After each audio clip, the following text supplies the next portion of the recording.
बिस्मिल्लाहिर्रहमानिर्रहीम। सुबह के वक्त ये दुआ 3 बार पढ़ लें।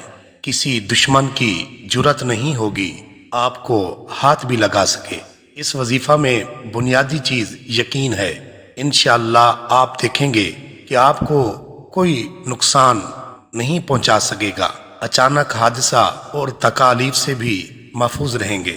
सुनन अबी दाऊद की एक हदीस मुबारका है कि हजरत उस्मान बिन अफ़्फ़ान रदी अल्लाह अन्हु रिवायत करते हैं कि हजूर नबी मुकर्रम सल्लल्लाहु अलैहि वसल्लम को मैंने यह कहते हुए सुना कि ये दुआ जिसने सुबह को 3 मरतबा पढ़ी उसे शाम तक, और जिसने शाम को 3 मरतबा पढ़ी उसे सुबह तक अचानक मुसीबतें तकलीफों से हिफाजत रहेगी। गोया इस दुआ से आदमी अल्लाह की अमान में आ जाता है। जब आप अल्लाह की अमान में आ जाते हैं तो फिर आपकी हर चीज भी अल्लाह की अमान और हिफाजत में आ जाती है। दुआ ये है, बिस्मिल्लाहिल्लज़ी ला यदुर्रु मअ इस्मिही शैउन फिल अर्दि वला फिस समा व हुवस समीउल अलीम।